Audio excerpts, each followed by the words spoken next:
Car l'amour de Christ nous presse, parce que nous estimons que si un seul est mort. 2 Corinthiens 5, 14. Allons maintenant à la deuxième épître aux Corinthiens pour y trouver un message en contraste direct avec celui que nous avons vu dans les précédents audios dans le livre d'Ézéchiel. Le Seigneur a projeté sa lumière, nous faisant descendre à la place où nous ne pouvons que crier « Je suis trop peu de choses. Je me condamne » Job 39, 37, 42, 6. À présent, il va projeter sa lumière sur la vie qu'il désire, que nous vivions, sur sa source et son issue. Nous voyons dans 2 Corinthiens 5, 14 le mobile puissant de la nouvelle vie. L'amour de Christ nous presse. Dans le grec original, le mot traduit dans nos Bibles par presse suggère un torrent débordant, s'héberge et brisant toute barrière devant lui. Ceci est l'opposé de l'image que nous avons du moi étriqué et égoïste, pleurant sur lui-même et faisant de lui le pivot de la vie. Il est clair dans ce passage que ce n'est pas notre amour pour Christ, mais l'amour même de Christ qui nous presse. L'amour qui était dans le cœur de Dieu quand Dieu a tant aimé le monde qu'il a donné son Fils unique. Jean 3, 16. Sans Jésus, comment devait être le ciel?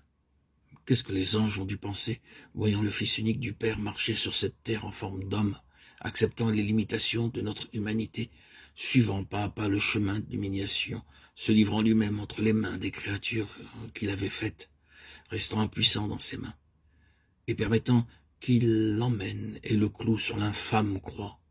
Oh, quel amour il y avait dans le cœur du Père pour livrer son Fils pour vous et pour moi. Quel amour il y avait dans le cœur du Fils pour quitter son foyer et venir dans ce pauvre monde. Oh, l'amour qui le fit se dépenser en faveur des autres du matin au soir. L'amour qui attira les pécheurs à lui. L'amour qui lui fit recevoir ces pécheurs et manger avec eux. L'amour qui le poussa au calvaire tout le long du chemin. L'amour qui endura la croix, méprisant l'ignominie.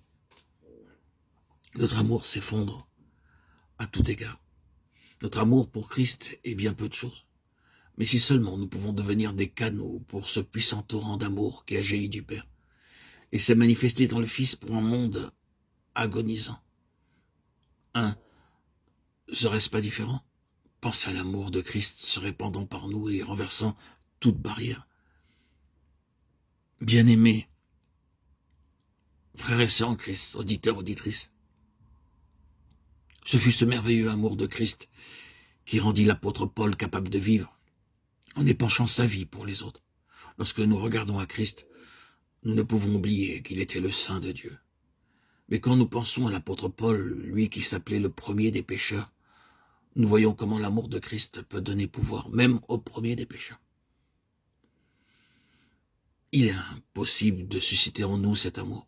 Nous pouvons dire combien méchants nous sommes, confesser que nous avons horreur de nous-mêmes et néanmoins rester aussi égoïstes qu'avant. Comment cette vie nouvelle va-t-elle devenir réelle en nous?